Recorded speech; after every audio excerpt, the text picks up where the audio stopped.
Post-combat, now entering second main phase.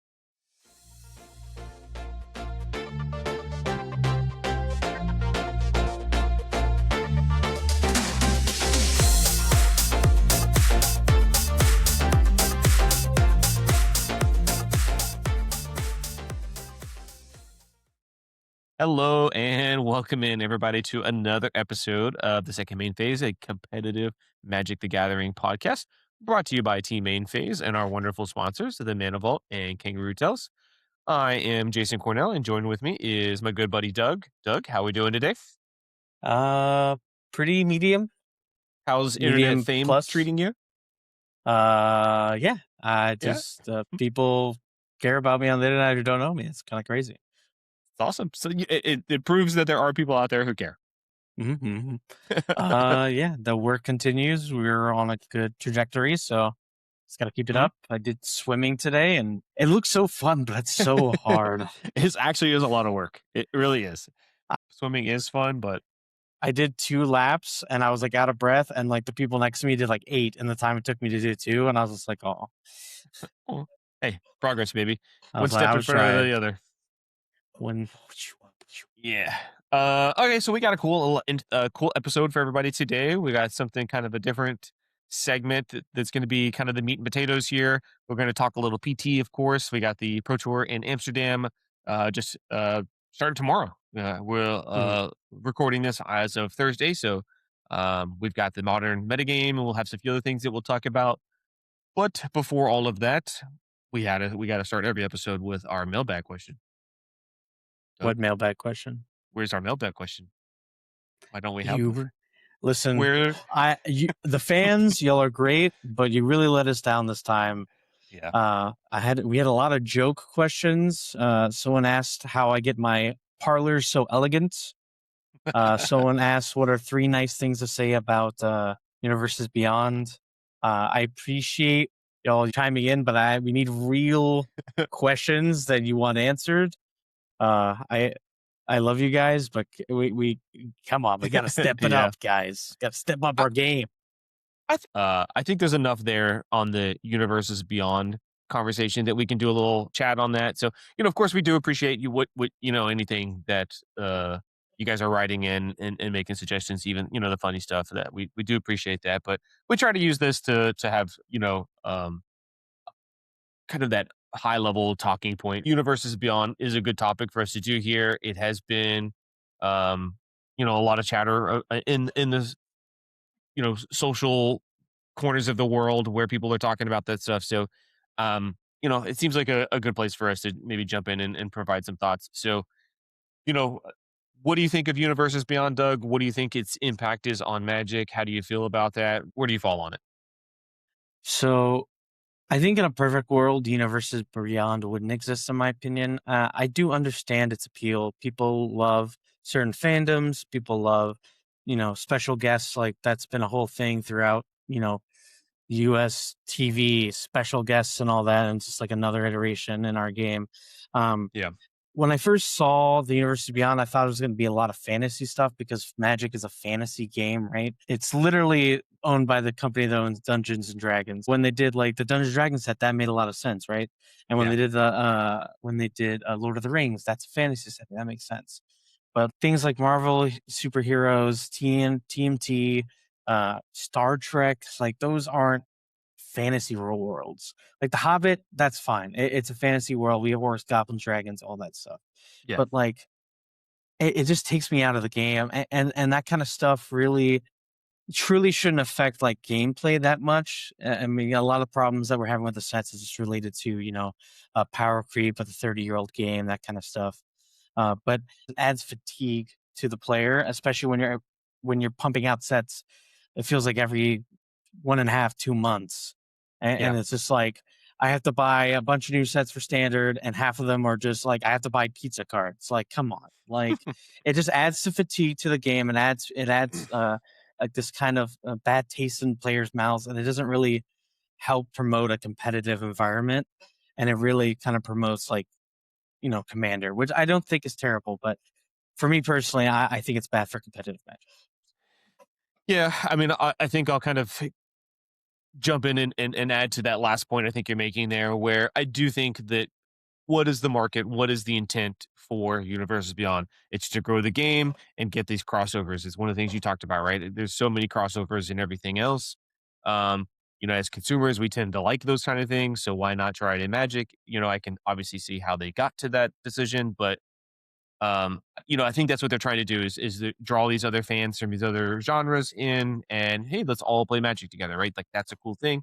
I think that is a noble purpose, I guess. I think that's a fine plan. But yes, I do totally agree with you. I do think it's sort of disrupting the competitive play. So the cadence is very wrong too. And it does create a lot of fatigue, like you mentioned. That's not the primary focus for WotC. Their primary focus is to make dollars and sell packs, and the crossovers and these universe beyond stuff seems to be successful, and that's what they're going to keep doing. I understand that. Like going into this conversation, I understood that is their goal.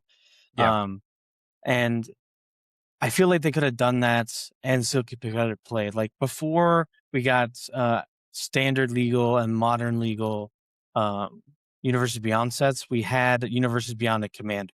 And like that's fun and that's cool and that gets their main consumer base, the Commander players. Uh, Yeah, that main demographic. yeah, you're mostly going to that demographic, and if you're going to that demographic, it makes sense to do the commander only Universes Beyond, and maybe doing one or two like special Universes Beyond, and that can be modern legal, like do a Hobbit every now and then, or do a Final Fantasy every now and then. Mhm. But the fact that it's just every standard rotation is going to have Universes Beyond, and it feels like there's going to be more Universes Beyond than original IP. It's just doesn't sit right with me.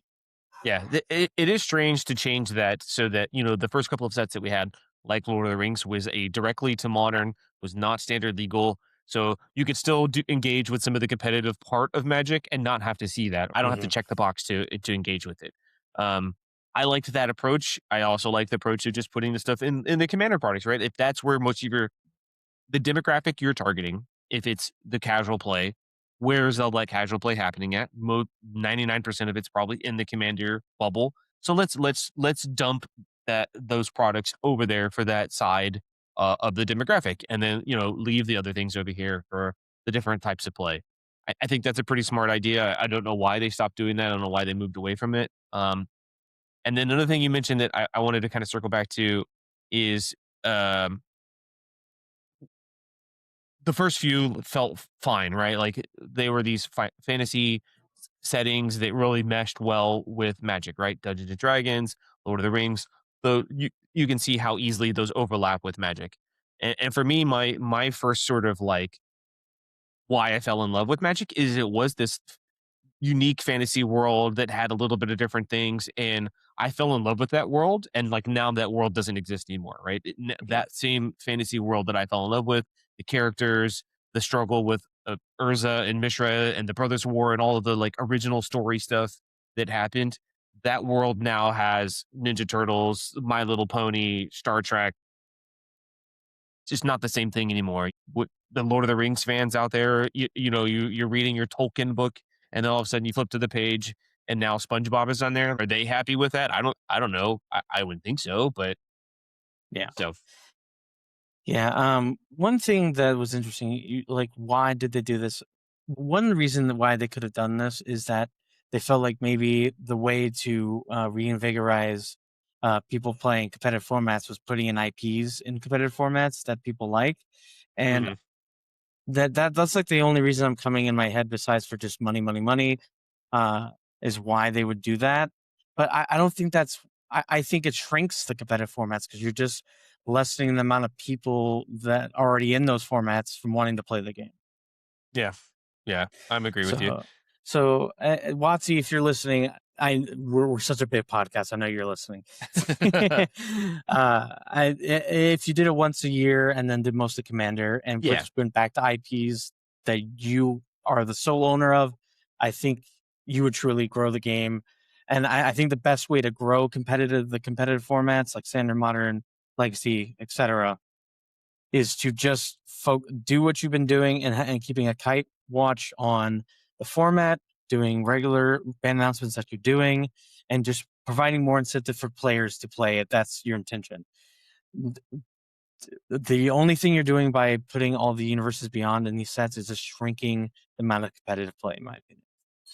Yeah, I mean, they did it right for like 30 years, right? The first 30 years of the game was great. These last 5 or, whatever amount of years we're on now, um, um, we started adding all this other stuff and Yeah. feels like it's subtracting, it's detracting from the game instead of Yeah. adding. So, all right, well, Yeah. let's move on.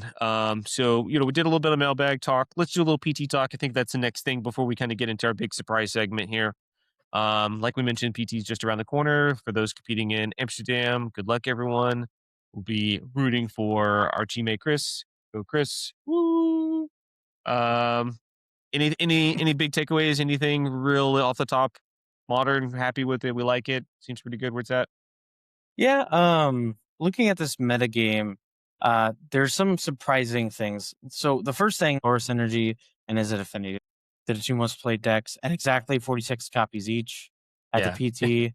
Uh, Maybe it's a little surprising that Boris is tied with number one and not number two, because sometimes pro players don't like to play those linear strategies, especially with Flage out of the form out of the deck. It does feel more one trick pony kind of esque, more aggressive, less agency, I would say. I'm a little surprised that it's tied for first and not second or third, but Hmm.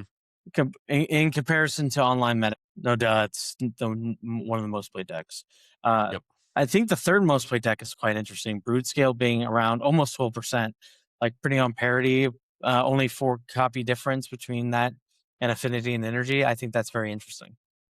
Yeah, I mean, it's right there. So, just to kind of go from the top down real quick. Boros Energy, 46 copies. Is It Affinity, 46 copies. Brood Skill, 42 copies. Eldrazi Tron, 35 copies. Esper Gorios, 33 copies. Amulet Titan, 25. Is It Prowess, 25.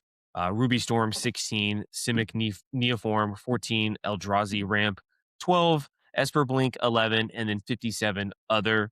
So, I think a lot of the usual suspects are here, but I do think it is interesting that Boros is tied at the top there. After losing Flage, it didn't really scare off enough players. Is that the safe choice, or did they think that this metagame was going to be pretty good for Boros? And then to me, yeah, a couple big things that stood out to me, like you mentioned, Root Scale being right up there, right on the hills of the two most played decks. I found that a little bit surprising. I didn't expect it to be that big of a piece, and I'm a little surprised that with prowess being a little bit lower. I guess that's about where I would have to guess it would be.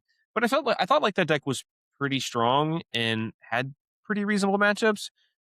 Is a little interesting to me. I'm not honestly surprised. I thought it was going to be around 7%. It's at 6.9%. So I think it's where it should be. I think it's a deck that people are kind of hesitant to play at times because, like we said on a previous podcast, it feels decent to find. It doesn't feel like the best deck in the format, but I do think that a lot of people thought that people were going to play these complicated combo decks, and prowess deck can kind of punish you for dirtling or missing on a turn or not being fast enough. So, I mean, it Hmm. makes sense. 7% seems like a number. Um, what's surprising on this list? We don't see living end. I thought Yep. that was a pretty interesting Or any thing. other cascade strategy, I guess. Hmm. But I would, yeah, living in would be the primary one. But yeah, I do recall somebody freaking out when VO got unbanned. No, not naming I any don't names here. remember this. My lawyer told me to plead the fifth. Understood. Understood. Yeah, no Cascade deck here. I would say that there's not really a slow deck. Esper Blink. Yeah, I guess Esper Blink is got to be the slowest, kind of grindiest thing. Mhm. Kind of surprised that there's not. I mean, I guess obviously Boros can get that way too. I guess I shouldn't. But the main plan with Boros game one, is just I'm going to try to get you dead most of the time. Yeah. There's only like one mid range deck, true mid range deck represented Mhm. here. It's a bunch of aggro and combo decks and some Yeah. big mana decks sprinkled in there. I am kind of surprised that Eldrazi ramp is at 12 decks at 3.3. I thought that's a little high. I'm not too high on that deck. I think it's kind of underpowered. It could be too slow. Same thing with Eldrazi Tron. It's at the fourth most played deck. I don't know if I'm just a hater of big mana decks in modern. The Eldrazi package can be very strong. but it also can be kind of slow at times. So I don't know. I'm kind of surprised that a lot of Pro Tour players kind of chose an Eldrazi package that's not combo based. Yeah. So we'll see how that fares. But I just when Flage was in the format, I felt like that deck kind of struggled against energy, and now that Flage is out of the format, I still feel like it should struggle against energy. I haven't looked at the win rate in the last month and a half against Eldrazi, but in my Mhm. personal testing, it's felt pretty good to find. I mean, the four chalices can be annoying at times if they're playing the four chalice version. If they win the die roll and they have the chalice on game one and game three, then yeah, that could be pretty backbreaking. If you don't have enough wear tears or you don't have enough cards to take out, that you can't bring in like a Wrath Skies or something of that nature. So I guess I could maybe see it, but overall, I think the matchup is pretty decent for energy. So I'm kind of surprised to see it here. Yeah, it'll be very dependent on the deck list, right? Like, what is the Boros deck doing in game one? Do they have some Blood Moons hanging out there to kind of give you some percentage points? And then, like you mentioned, yeah, if it's the Chalice version, or they win the die wall, they have that hand with Chalice in it. So, yeah, a lot of these will be pretty dependent on what the exact list is looking like. But yeah, I do think that that one's actually maybe that's probably the most surprising deck now that you pointed out. At first, I thought it was kind of brute scale, but I think that deck's been good and been on the rise. And I think, Mhm. like you mentioned, prowess, is probably where it should be. But yeah, maybe my biggest surprise is the Tron deck, the Eldrazi Yeah, Tron deck, because I don't really think that I've heard a lot of buzz about it and a lot of people, like kind of gravitating towards it. I wonder did, what the thought process thought there was. process was yeah. Yeah, Yeah, I mean, it's like 50-50 against Affinity. It feels like maybe slightly favored, but I don't like the energy matchup that much. Brute yeah, scaling maybe slightly favored, but unless you can get like a turn one challenge against prowess, you're gonna probably fall behind. yeah. I think that's Uh, one you probably lose a lot of games and then against. Titan is just I don't know how you ever beat that deck. Yeah, you just can't beat Titan. And, It's yeah, the PT it's only 6.9%, and I thought that was a little low because I always think that the PT at like higher events, Amulet's more represented. Sure, it did get nerfed, but it was still doing very well at all the paper events. I've had Amulet in top eight, so it's mhm. still a very powerful deck. So I'm kind of surprised to see it a little low, but um, yeah, man, I think it's gonna be fun. Um, I think this is a very good meta for Boris Synergy. I think it's a very good meta for Prowess. Um, and then I think the Simic Neoform might have been a decent choice. Uh, That one's a pretty uh, sneaky one, I think. Yeah, yeah. Um, I mean, it's kind of been dead online for a long time, so maybe people haven't been really paying attention to it. But I definitely think it's very well favored against Boros Energy, and I think it's fast enough against Brute Scale. If they don't have the the Vexing Bubble in turn one, they can fall behind and lose pretty quickly. It's much faster against Ruby Storm and like able to interact with Ruby Storm. I think it's hmm only bad matchups on this list is like Esper Gorios can be rough. Um, Affinity, maybe you're slightly in favor, but everything else feels like a slam dunk. So then that might be we might see one of those in top eight. If I had to guess, I could see a Neoform making top eight, and the rest being filled with like 1 to 2 Boros, 1 to 2 Affinity, a Brute Scale or two, maybe a Gorios, maybe a Titan, and like a Prowess. I guess the only thing else I was going to bring up really quick there, because you're kind of guessing at what could we actually see do well at this tournament, what could actually end up being in the top eight. It is possible, I guess, maybe there is a smaller team there who's got, 6 to 8 pilots playing a deck that is a little off the wall that didn't fall into one of these kind of bigger buckets. I guess that's possible. Maybe somebody out there kind of broke it. Doesn't seem very likely with the numbers that we've got in front of us, but I guess that's not outside the realm of possibility. Yeah, is 15% that large of another? I don't think so, right? Yeah, I think that's usually for. I think that's a pretty small other, right? Compared to other PTs, I would say. I feel like I've seen like 20s and 23s at other PTs. Yeah, I'd have to go Besides, back and look at it, but minus the VVPT. I think that was probably the smallest other that ever existed. mhm. But yeah, no, I think it should be fun. Our teammate Chris is playing Esper Blink because that's his jam. He's the Esper Blink master. So Yeah, Monitor's definitely a format that you play what you know, and you can't go wrong. So we're rooting for him. Uh, absolutely. we wish we were there with him. That's on us, but We got 2 RCs and a home state, GP coming up, so hopefully we can change our fortunes and be able to be with them at the next one, so. Yeah, yep, absolutely. We'll be looking forward to those big events coming up. All right, last question on the Pro Tour. Who do you think wins? You have a player or a deck? Anything? Any kind of bold predictions you want to take? Um, Christopher Kroll, okay. the All first of right. his name with Esper Uh-huh. Blink, All right. just steamrolls everyone. Heck yeah. I like to see that. I like that. Been playing 16 and really 0, well never lately, so lost. damn. Can't even give him a L in like a game of No, draft or he just limited. no, he just like turns his brain off and just goes sicko mode. It is worth mentioning the top 8 is draft. So, there is a draft component here for the top 8. We haven't done in a long time for a Pro Tour. It'd be cool to see. That will be fun to see. Yeah. It definitely makes limited even more important to More master in important this than segment. normally. Absolutely. Yeah. That's a good point. It's kind of interesting because like I'm excited, but I'm also like you know that gives us less information about modern, especially when looking at matchups because we don't get to Mhm. see those long matches where you can like examine play patterns. So you're gonna have less opportunities to see kind of like what's going on and how things turn out, especially at the top tables. So that kind of sucks, especially like we said, we're getting ready for the modern RCs and a modern GP. So PT top eight, I always like watch and try to analyze matchups Yeah. because you get way more time, way more matches, a lot more data to look at. So that is kind of sad to see it's being lost. But it is exciting that it's just new. It's new for me. So Yeah. Yeah. They've been doing a pretty decent job with limited lately, where I think all the sets have been fun or mostly fun. Good formats for the most part. So I guess they're trying to highlight that here a little bit with, hey, let's go back to limited as kind of the Sunday format, and I think that's kind of cool. Not sure if it's going to work well for them because generally, most people kind of don't watch the first 3 rounds on day one. They kind of skip that and just like go right into whatever round 4 is for the constructed stuff. But I'm here for it. I'm a fan of limited, so I like it.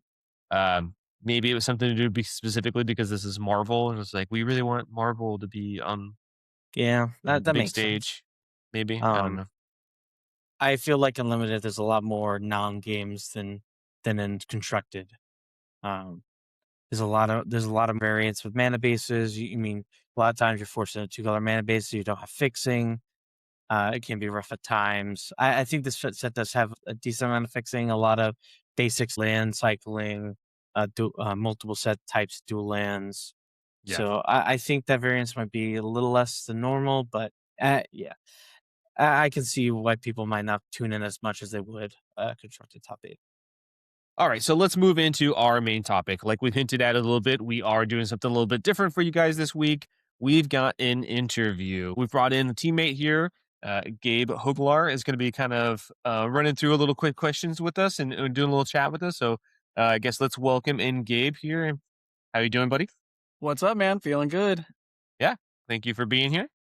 Thank you so much. It's Yeah. an honor, a privilege.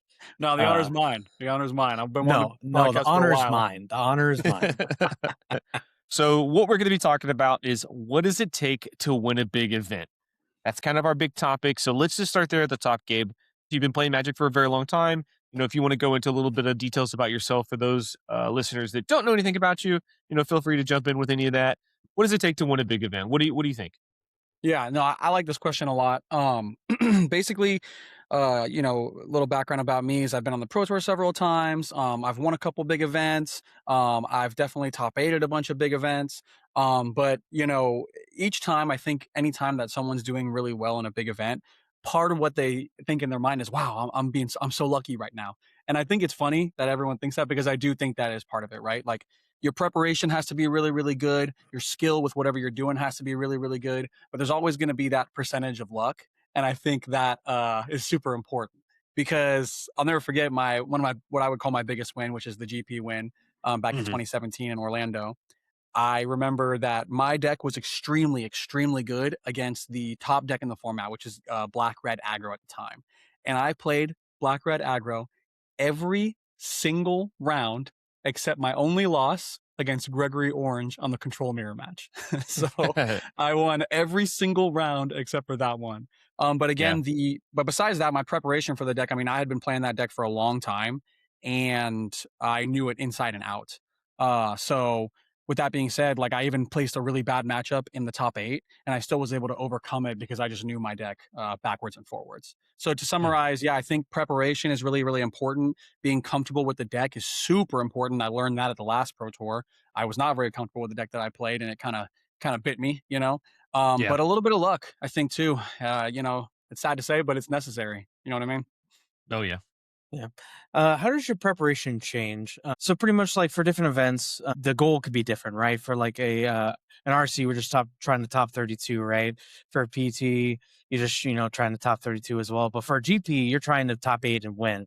What's the difference in preparation when you're trying to win an event versus trying to just good enough to qualify for the next event? Yeah. Well, one thing I will say is that I do kind of hear a lot people say, "Oh, I just need to do this. I just need to do this, you know. I just need a top 16, right? Or I just need a top 32 to try and Hmm. call for the Pro Tour." And Yeah. that's fine. You know what I mean? I don't know, if that mindset works for everyone, but for me my goal is always to win. I'm not, I'm not really shooting for top 32. Now, top 32 is great, gets you an invitation to the Pro Tour. I'm happy with it. And, that is awesome. But I go into every tournament with the goal to win the tournament. Like that Hmm. is my mindset every time. Hmm. It's kind of silly to say this, but the bigger tournaments I take more seriously. So RCs, Pro Tours, GP, stuff like that, I'm going to have a lot of prep. Whereas if I'm just playing something local or something small, I kind of take the time to mess around a little bit, maybe, maybe when I Yeah. shouldn't, I play a Yeah. little zoo, little something weird that I probably shouldn't play, or I experiment with some weird cards. But yeah, so I probably shouldn't do that. But I will say that one thing about Magic is that it's definitely not just a competitive outlet for me. It's also just a hobby that I've had for a very long time. And so when I do find excuses to experiment or try cool things, I'm Yeah. definitely going to take those opportunities. Absolutely, yeah. Yeah. Yeah. I think there's something really interesting you said there is kind of like what the goal is, where you're setting that sort of mark. And, I think it's important for everybody to have their own goals and have their own kind of realistic goals. I think that's really important, lets us achieve things. Um, now that you've sort of been in the game for a while and you've had some success and you have had some big wins, I like sort of setting the bar really high. I think that's kind of my same approach. Hmm. I generally don't, like I just need this record, right? I just need a like 11-4 or something like that. That's not really my mindset. Like, really, Right. I'm thinking I want to be in the top 8. I want to be in the top 8 every event. I want to be in the top 8. Like, that's kind of where I'm at. That's kind of how I think about it. And so it's kind of interesting to kind of figure out, where does that fall for everybody? It doesn't really change. Like, I'm not moving my goal forward or backwards. Like, I'm keeping my goal out there so that I can just keep, keep getting to it. But that's different for each person, right? Because some people might need a little smaller steps. Like, I need to get here first, and then I can get here, so that they can kind of reach a goal, achieve it, and then kind of keep growing from there. It's all kind of depending on what sort of level you're at, I guess. But Yeah, for sure. My only thing is that, like, because I remember I was talking to Gabe about it, the other Gabe on the team, and he was just like, "Yeah, for this tournament, I only need to. All I got to do is make day two. That's all I got to do." And I'm like, yeah, in regards to preparation, so I'm just gonna play this deck. And I'm like, okay, but if you're playing the deck that you think is gonna win the tournament, you're gonna do better than make day two. You know what I mean? Like, we should be yeah. playing the best deck possible, no matter what, right? Because the best deck, ideally, should also just get you to day two. Does that make Yeah. sense? Yeah. Yeah, it could also lead to some fallacies on like, Exactly. I just need Exactly. to play it safe. I just need to get to this point. Yeah, I think also it just makes you play worse, right? Because you're just going through the motions, and also in preparation, it can kind of lead you to go through the motions and not put in that effort, as say that you were trying to win the event, right? So I Yes. definitely think that like having just that mindset just puts you in a step ahead in every preparation you put yourself into. Exactly. So, like, one of the things that I always say is I never want to play not to lose. I want to play to win. Always. Hmm. Yeah. Yeah, it's a good mindset. I feel like we touched on this a little bit, but does your deck selection change or your deck selection process change? Do you think that there's you try to take a bigger risk when you're trying to win an event? And again, I think this kind of talks into that little bit of mindset that how we approach the event. I think you kind of touched on this, but anything else to add to that? No, I mean, just to reiterate, like with the big events, the more serious ones, I think comfortability is way more important than anything else. Whereas the smaller ones, like I said, for better or for worse, I tend to take some time to experiment with different things. I for large events though, I want to play something like I said at the Pro Tour. I played a deck that I was not comfortable with, and it was Mhm. a mistake. I definitely should have stuck with the deck that I knew more and the deck that I had been practicing with. I got some cold feet, jumped off last minute to play mono green, and I just did not have the reps that I needed for that deck. Yeah. And needless to say, I won't be doing that again. Comfortability, especially in the Pro Tour or in large events, is going to take precedent over anything else. So, with that thought process in mind, are you less willing to go on like team decks that like new brews that people came up for big events? I like that question because so far for us as a team, these decks that we're playtesting and trying, we're doing that weeks in advance. For example, for the Pro Tour, Gavin had created the Mardu aggro, right? Mhm. Um, that's not a deck that I was comfortable with from the get go. But after weeks of playing and really testing the deck, I became super comfortable with it. So those team decks, I think, really playing them and playtesting with the team really get me to a point where I'm comfortable. And the mistake that I made was jumping off the team deck last minute and trying to switch to mono green. So to answer your question, no, I don't think I would avoid team decks. I think if anything, I would drift towards team decks because the Yeah. playtesting and everything kind of makes me more comfortable.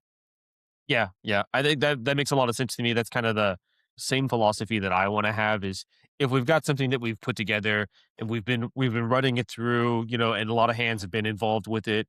And we've got it to this point where we feel really comfortable. Like that's the point where I want to jump onto it and stick with it, and then kind of ride that thing and see, see what happens when we actually, register for the event and hopefully all of that testing and process we've done results. Yeah. So, let me ask you this then. What made you jump ship? Like, what was your like thought process? What gave you the cold feet? Because we talked about it with Chris a little bit. He couldn't really speak for you guys.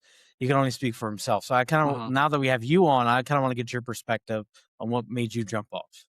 Yeah, and so it was actually a super interesting process because we're testing out the Mardu deck, and it's so powerful, and it's crushing, and we're winning so often. There are some tricks to the deck, right? And when you're playing against that deck, once you learn those tricks, once you kind of stop and realize, hey, if I'm not careful this turn, I could die at 18 life. You know what I mean? Once you Mhm. kind of see that coming, you tend to have better play patterns against it.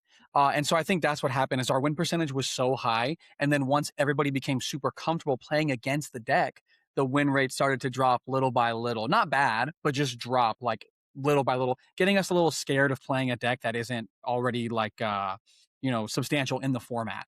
And I think that was just our biggest mistake is that we just let the comfortability of and everybody kind of getting used to it, it pushed me off of it, which as we learned, Chris played against a lot of people at the Pro Tour that were at 20 life or whatever, 24 life. He did 24 damage to one person in one turn, and they just did not see that coming. You know what I mean? And it's one Yeah. thing to look at a list and be like, oh, okay, I know you're playing this. I know you're playing this. It's another thing to look at a list and be like, oh, this deck is capable of doing 24 damage to me in one turn out of nowhere. You know what I mean? So, Yeah. yeah, I think that definitely pushed me off of it a little bit, and it shouldn't have. That's a mistake that I won't make again for sure.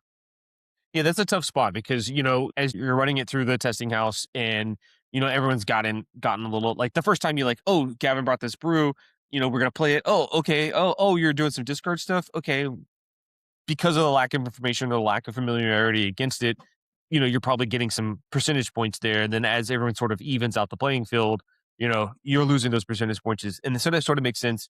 But yeah, so it's unlikely that it happens that fast at a tournament where, you played somebody in round two and then their teammate you play in round eight or something and they know what's up. Like, Oh, so super unlikely. Yeah. I mean, yeah, and it can yeah, happen. Like people definitely, some better players are going to know more than others, but that deck yeah. was so explosive that it was so unlikely for that to happen. Yeah. Another funny thing that Chris said a lot about that was I don't think this was specific at the PT. I think this actually happened at RC, but Hmm. there was, multiple times where an opponent would pick up Cool but Rude and like read it and be like, oh, okay, so like the third chapter is just throwaway Oh, text. And you're yeah. like, no, the third chapter is so good. What are you Yeah. talking about? No, And you're just 100%. like, they just, it doesn't click, you just don't see it. You don't get it until it happens. And then you're like, I think there was like a specific scenario where Chris's like opponent read that and then like, 4 or 5 turns down the road or something, whatever it was. He like does the chapter 3 discards like the Spider-Man thing, gets the thing back and like has this super big turn, and the player is like, oh no, this is not Yep. just flavor text. This is like a big part of what's happening with the card. Oh, the third chapter of that card is insane, especially if you have like a one of Carnage in your deck and you're empty-handed. Being able to just tutor up Carnage, immediately discard it, play it for its mayhem cost, like that can deal so much damage in one turn. And I remember because I played the deck in what was it, RC DC, right? Yeah. And I played the deck in DC, and I remember playing against someone and thinking, man, how do I win this game? Like, how am I going to win this game? And this is like day 2. You know what I mean? Like Yeah. everyone in here is a good player. And I'm like, I don't know how I could possibly, and it's my worst matchup. I'm playing against Momo, and I can't possibly think of how I win this game. So I pass my opponent. I'm like, well, let's just see what I draw next turn. And then my opponent, instead of keeping back all his creatures to block, he attacks with 2 of them and only keeps back 1 creature to block. And that left him dead. And he just didn't see that. He didn't see the line. You know what I mean? So Yeah. and it was right there on the board, right in front. He was dead on board, you know? And Yeah. there is something to be said about playing cards that people aren't familiar with it with. I know that Josh likes to say, he uses the term, you took me off my prep.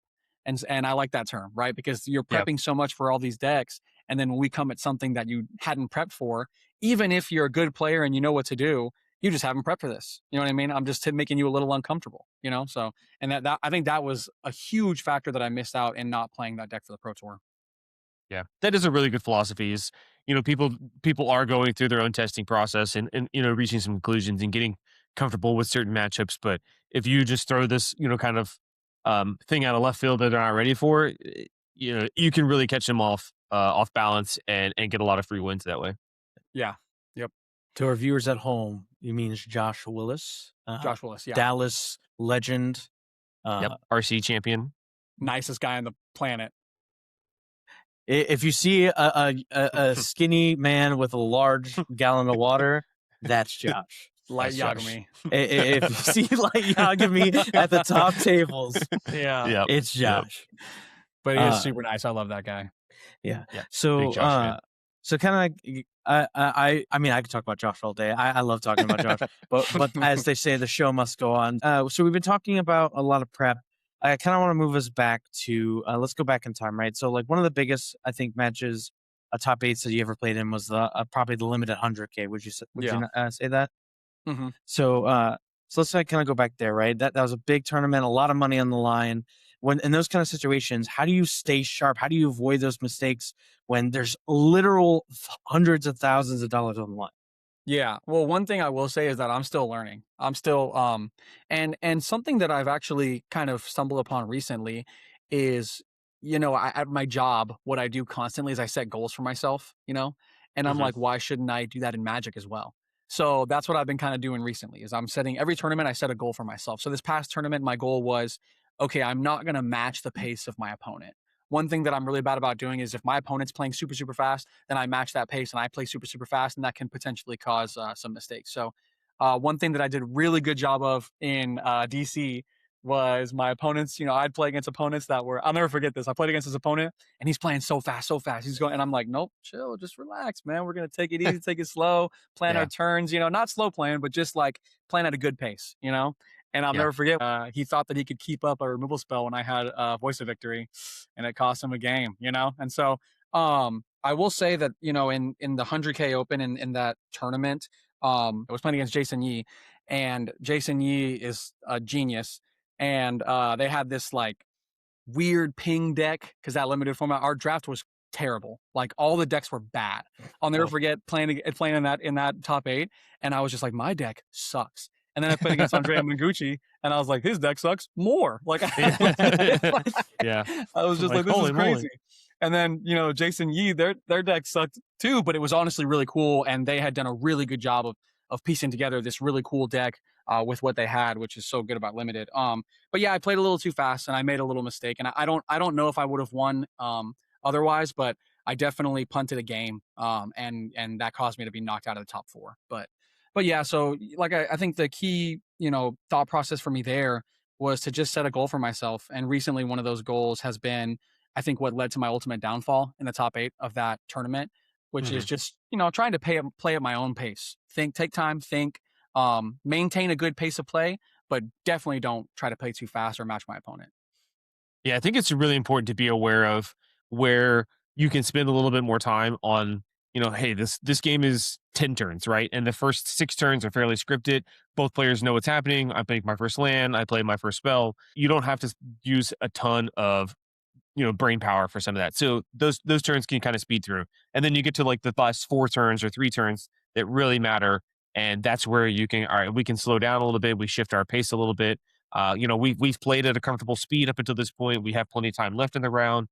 Both players know what's kind of up. This is the turns that are going to decide the match. Let's kind of make sure that we're being as careful as we can so that we don't make any mistakes. I like kind of thinking of it that way.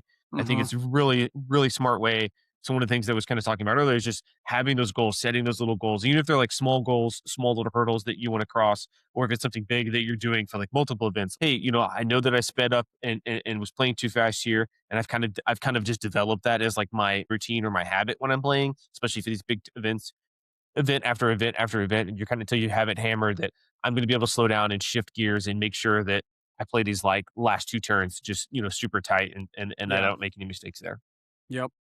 Yeah, to steal from Josh yet again, I think this goes back to like, don't let them take you off your prep, right? You said Right. you were making mistakes because they were changing the flow of the game, right? When we're Hmm. practicing, we're at a certain flow of the game, trying to understand everything that's going on, right? So when we play these big events, I feel like what you're telling us is we got to stay with how we learned it, right? We got to stay in the same thing. We got Yeah. to stay on the breath. Yeah, I agree. Yeah. And I remember Alan was telling me, we were talking a lot about pace of play, and because Alan had definitely improved his game. And one thing that I noticed about him is Alan is definitely good at that. He will maintain his pace of play no matter what his opponent is doing. He does not care. He does a Yeah. really good job with that. Yeah, he's very deliberate, very very steady, very very even paced, yeah, and like I know, kind of similar to you, I know that I sort of speed up and slow down in different spots, and I try to be aware of that, and I try to use that when I need it. Hey, all right, I'm looking at the clock, we are running a little tight. Let me try to speed up a little bit. I'll try to encourage my opponents to do that so we can get to a natural conclusion for our match. Hmm. That's a skill. That's something that I'm aware of. I try to be able to play the game at both speeds. My sort of maybe Right. my natural pace, and then at that increased speed. And then, I'm able to try to dial it back and forth. So I feel like I can try to shift gears. That's something that I've tried to add to my bag of tricks, I guess, if you want to call it that. That doesn't work for every player. Nassif is another person who's like very famously like, this is my steady. I'm always at this speed, regardless of what's happening, and you can Yeah. stay cool under fire. Sometimes I feel like I don't stay cool in those spots, and that's why I naturally sort of start speeding up because I want to make sure that we're able to get through all those things. Yeah, it is interesting. I guess you kind of have to find what works best for each person. Yeah. Right. So let me kind of change a little bit. So what if we make a mistake? I think a lot of issues, a lot of Magic players, myself included, is that when we make a mistake, when things are on the line, it kind of compounds and we make more mistakes. Do you Hmm. have any like tips to like kind of get you back into the game and like try to, get back after making a mistake? Yeah. No, and you're talking to the number one mistake maker. You know what I mean? Nah, So nah, my mug says otherwise, sir.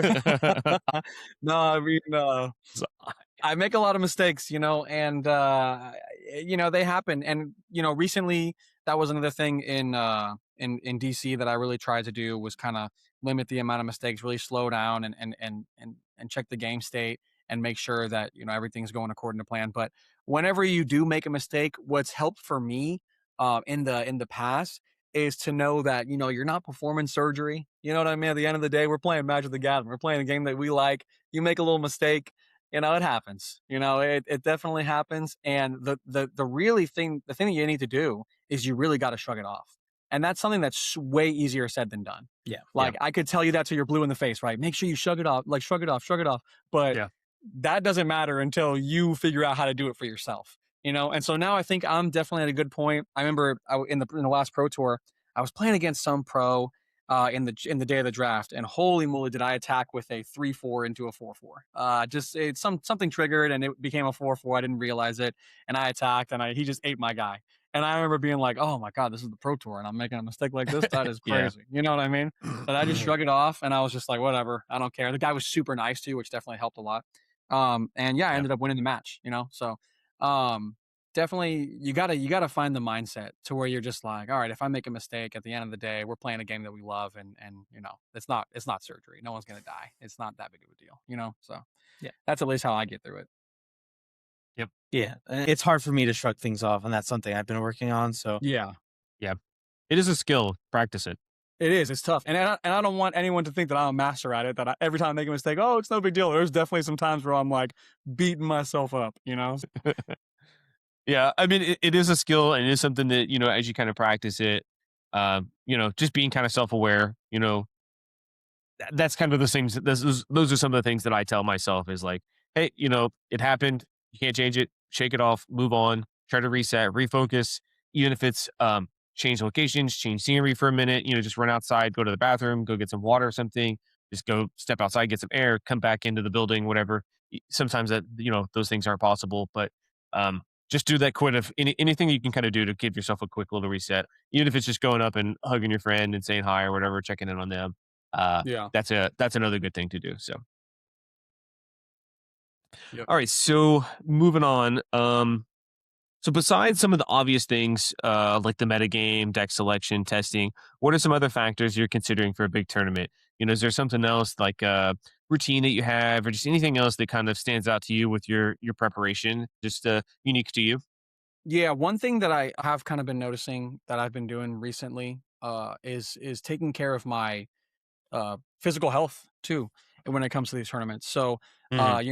during a tournament, I want to drink a ton of water, right? I want to make sure that I'm eating healthier food. Sometimes, we get with the boys and we go out to the to a crazy restaurant and Yeah. eat crazy. But I remember in DC, I did really good. I drank a ton of water in DC. I had some pistachios and some like dried fruit or something that I was snacking on, and some beef jerky. Something not like I wasn't eating like hamburgers and stuff, right? So Yeah. and I think that's, keeping the mind and the body alert, I think helps a lot.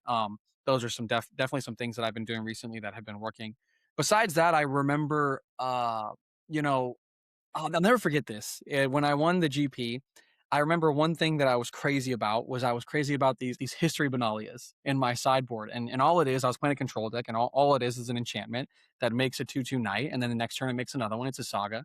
And then the last turn you sacrifice it and it makes all your knights huge for a turn, right? So Yeah. and my buddy, you guys know Mac, he was telling me not to play that card. He was like, do not play that card. Okay. Don't Yeah. do it. That card doesn't make any sense. Don't play it. Let me tell you right now, I don't think I would have won the tournament without that card. That card was insane for me. It was absolutely bonkers. So that's another thing too, is you want to listen to your team, and you want to take advice where you can get it. But if you got a feeling about something, and you've done the work, and you've proven through results and through testing that it's a really, really good strategy, don't let anyone, tell you otherwise. You know what I mean? Like take it with a grain of salt, what they say, really take into consideration everything. But like I said, if you've got the proven track record through extensive testing that this is the way to do it, then do it. Yeah. Yeah, those two things have definitely led to a lot of my success for sure.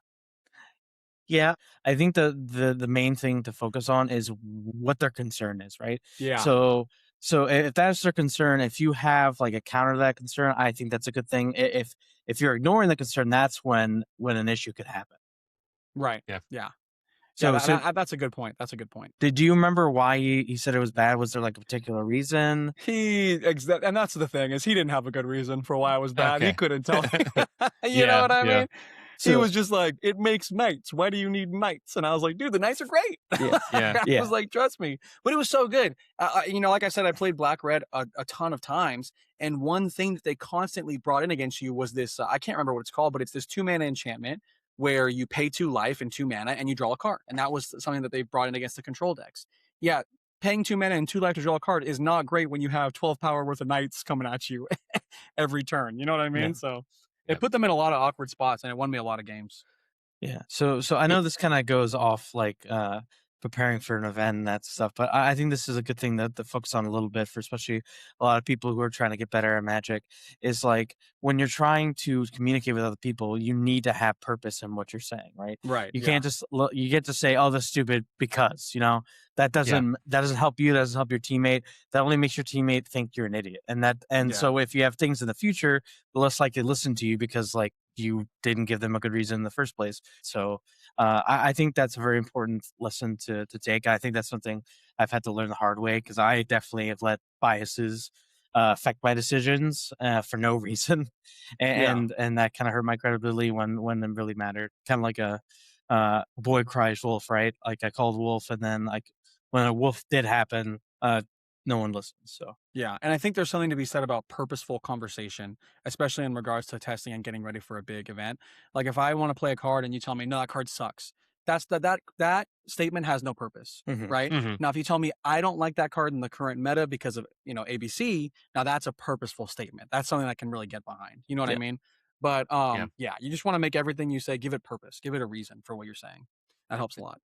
Two things I want to add. Multiple people can come to different conclusions on how to play a matchup, especially when you're talking about sideboard. Game one's, your deck is sort of locked in. You're going to do what cards you have available to you.